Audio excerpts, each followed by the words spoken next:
Vice-Chancellor, High Sheriff, distinguished guests, ladies and gentlemen. Michael Hoey was brought up in Hertfordshire and won a scholarship to Berkhamsted School. Fittingly, for a distinguished linguist, he tried to write his first dictionary at age 11, but acknowledges he made the fundamental mistake of concentrating on interesting words which weren't actually as interesting, he now knows, as ordinary words. He went on to read law at University College London for a year and a term, but managed to change to English. Unfortunately, this meant he had to cover 2 terms' work in 1 term, which he managed by sleeping alternate nights. Frankly, there's not enough of that sort of thing these days. When our students sleep alternate nights, it's invariably for all the wrong reasons. Michael studied under the distinguished linguist and grammarian Randolph Quirk, later Lord Quirk, who went on to become the Vice-Chancellor of the University of London. Lord Quirk accepted him as a doctoral student and subsequently recommended him as research assistant to Eugene Winter, a groundbreaking linguist and one of the UK's first researchers into discourse analysis, the study of the way conversations and texts are organized and succeed as acts of communication. Michael then moved to University of Birmingham, where he co-authored a successful research proposal for the production of the world's first computer-written dictionary of English, which led to the publication in the 1990s of the Collins Co-Build English Language Dictionary. His book, On the Surface of Discourse, was designated a classic of systemic functional linguistics by the University of Nottingham, and Patterns of Lexis in Text won the Duke of Edinburgh English-Speaking Union Award for Best Book on the English Language that year. And Michael was honoured to be invited to Buckingham Palace to receive the award from Prince Philip. When China opened up to the West, they struck an agreement with Oxford University Press whereby 10 of their books on English language would be republished by a Chinese press. Michael's book was one of these, and he is consequently better known in linguistic circles in China than anywhere else, since virtually everyone who studied English in China has read his book. Professor Hoey has also served as chief consultant to Macmillan Publishers on English language dictionaries, one of which won the Duke of Edinburgh English-Speaking Union English Language Book Award in 2002 and the British Council Innovation Award 2004. He was elected to Fellowship of the Academy of Social Sciences the same year. Michael was appointed to the Baines Chair of English Language at Liverpool University back in 1993, a post which he held until earlier this year, and at the same time he took over the directorship of the Applied English Language Studies Unit, which provided English language tuition to all international students at the University of Liverpool who felt the need for support. This support commitment also included his chairmanship of a group designed to ensure that the student voice was heard throughout the university on all its departmental committees.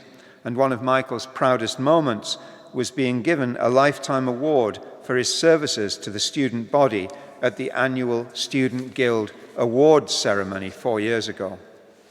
More recently, he has served the University of Liverpool as Dean of the Faculty of Arts, as Director of Curriculum Development, and as Pro-Vice-Chancellor for Internationalisation. In connection with the last of these roles, he was for 4 years responsible for overseeing the process of moderation of the examination of all subjects at Liverpool's daughter university, Xianjiaotong Liverpool University in Suzhou in China. This involved him sitting in on all of the examiners' meeting in the university every year. Another post associated with his Pro-Vice-Chancellor's role was that of Director of Liverpool Confucius Institute, which he has held since 2010. In 2012, he received an award from the People's Republic Vice Premier for being an outstanding director.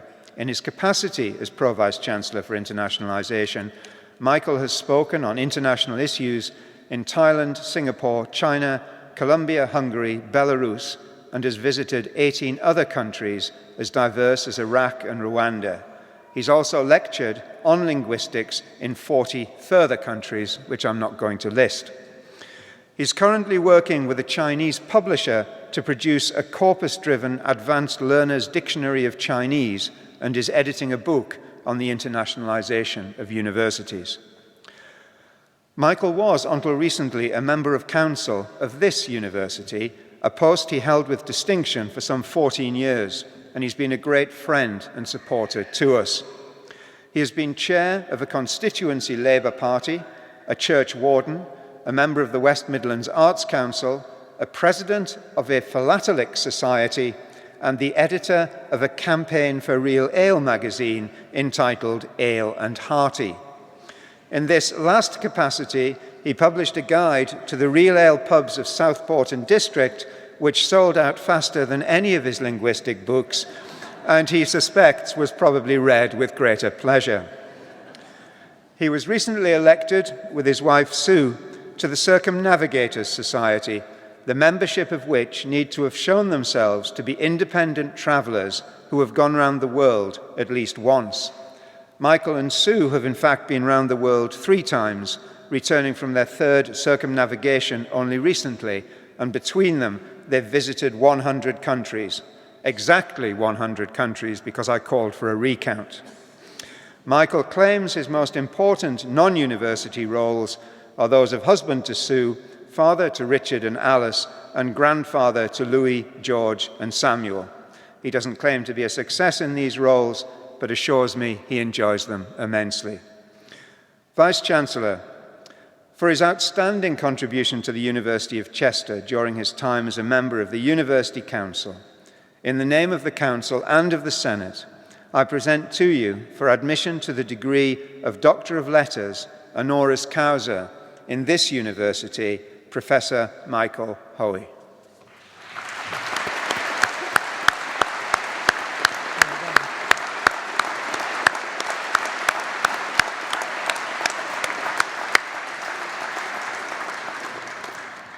By virtue of the authority invested in me, I admit you to the degree of Doctor of Letters, honoris causa, in this university.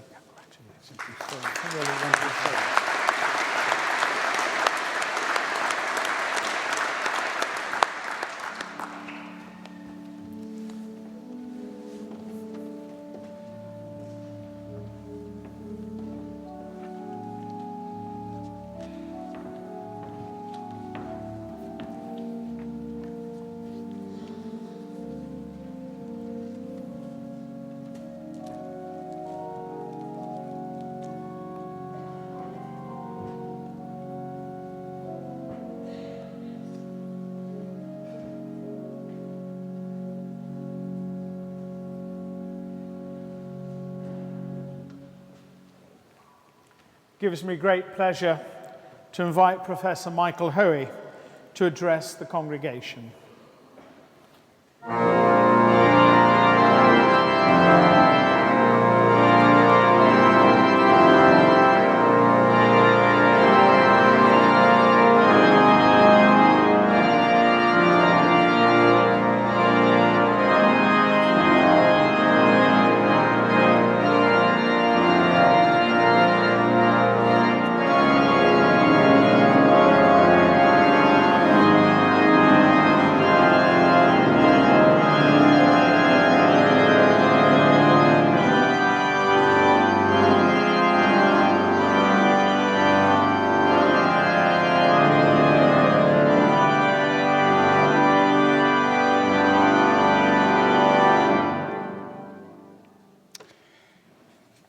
Vice-Chancellor, Lord High Sheriff, members of council, distinguished guests, members of staff, ladies, gentlemen, and fellow graduates, I'm deeply honoured to be standing here and feel, I have to say, utterly unworthy of the honour that's been bestowed on me.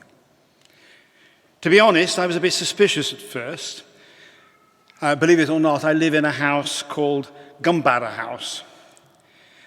So when I saw the invitation was for November the 5th, I was expecting to be the guy of honour rather than the guest of honour.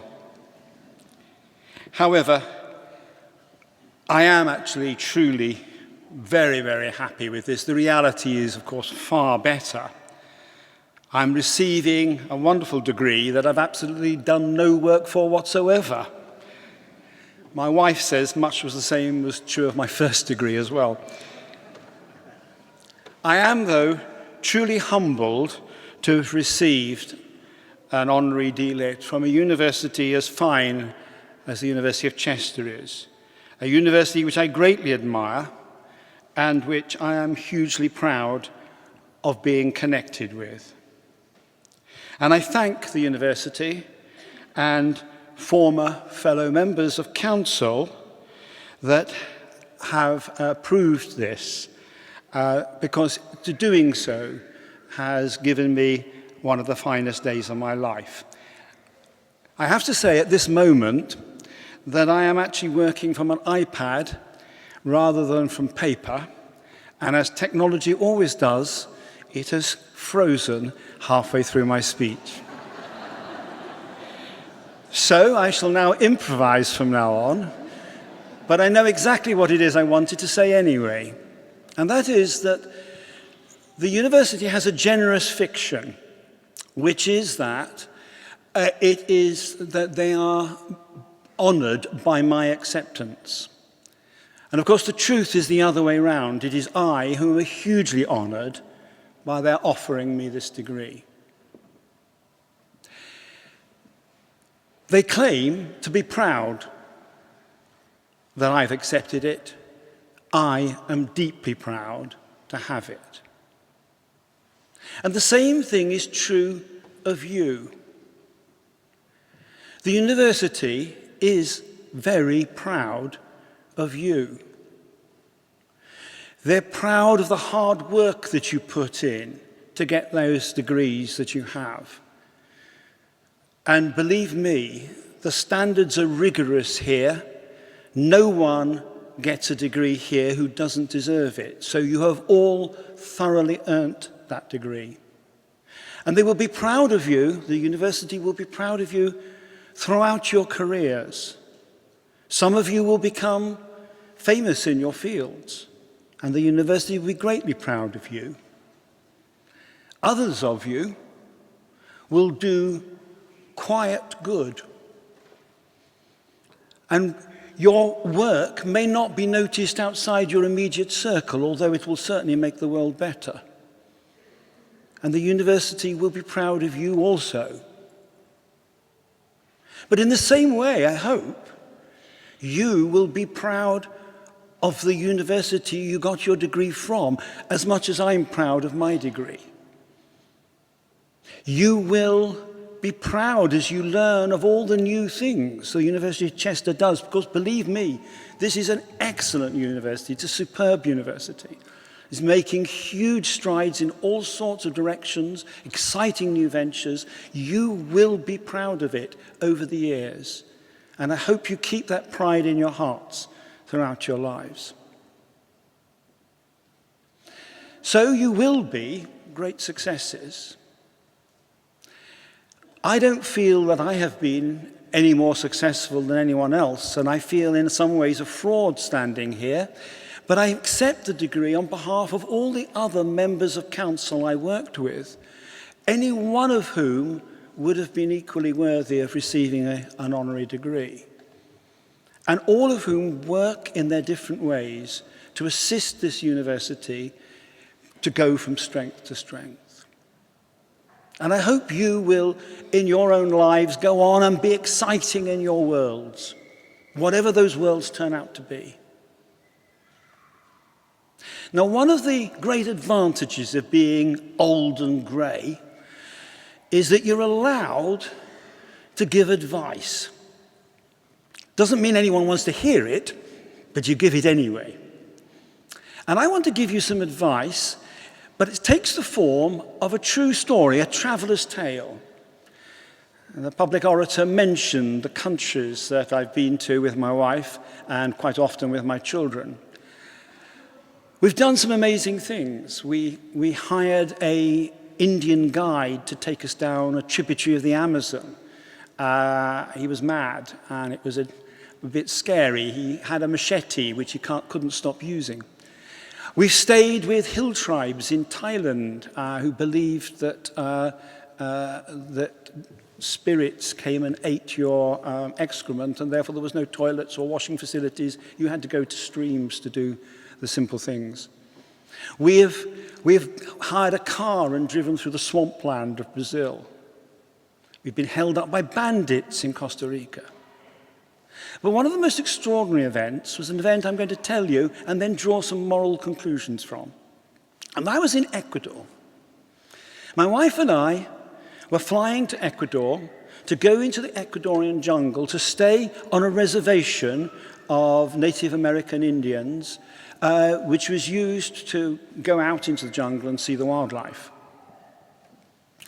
When we arrived in Ecuador, after a day's delay, because our plane the time had been changed by a day, we were told that the flight we were due to take down into an airstrip in the middle of the jungle had been cancelled, and we could have our money back if we wanted, or if we wanted, we could go in a truck for 17 hours to get to the jungle, to get to some canoes that would then take us into the jungle. So we took the latter option. We went in an extremely uncomfortable truck. We traveled for about 12 hours, and then we transferred onto a canoe, which took us to another canoe, and we finally ended up in the reservation, where there were no other people, none whatsoever. Everybody else had taken their money and gone somewhere else. So, of course, we had the reservation to ourselves, and we were shown around by guides. And one of the things we wanted to do was to see a rare event that occurs in the Ecuadorian jungle, where parrots go and lick clay from what's called clay licks, for obvious reasons. And what they do is they lick the clay in order to soothe their stomachs, having eaten unripe fruit, which they eat in order to get to the fruit before the monkeys do. And we were going to go and see these parrots. So we were taken out in a canoe, we went for about an hour, and then we waited in a hide for about 2 to 3 hours. And nothing happened, not a single parrot. And the guide said to us, "Do you want to go back?" We said, no, we'll stay. So we went on to another clay lick, and we waited there, and nothing happened. And we waited there 2 hours again, and the guide said, "Do you want to go back?" We said, "No, we'll wait a little longer." And then suddenly the parrots came. Hundreds of parrots, swirling in a fairy glade of colour. And then, in the midst of those parrots, leapt a maguey cat, one of the rarest predators in South America, and captured 2 of the parrots. And we've got photographs of it leaping in the air, catching the parrots. When we consulted an encyclopedia afterwards, it said that almost all the knowledge we have of the maguey cat has been gained from specimens in captivity. We were probably the first people ever to see it catching its prey. And what are the lessons coming from that? Well, first of all, when things went wrong and we couldn't fly, we didn't give up. We weren't going to abandon our mission. And we put up with a lot of discomfort and in a sense, uncomfortable journey. Secondly, when we got there, we had to be incredibly patient and wait. We had to wait and wait. And of course, if we hadn't gone, we would have missed it. But equally, if we'd flown down, so would have lots of other people, and it would have been crowded with people, and those crowd of people would have scared the cat away. So the misfortune turned into good fortune, and by being patient and persistent at the same time, knowing what we wanted to achieve, we ended up seeing something that was one of the most special things that has ever happened in our lives. Of course, those virtues were really my wife's rather than mine. I was getting very impatient, but she was incredibly patient. But the point was, be patient, be persistent, take risks though, do the adventurous thing, and go and see some wild cats. I'm very grateful to the university for giving me this degree. I'm very grateful to my wife and my children and my friends who have come to see me collect the degree. Congratulations to you on your degrees. Congratulations to parents on having such clever offspring. And thank you to the university for giving me this chance to collect a degree that I shall treasure all my life and to address you on things that matter to me. Thank you.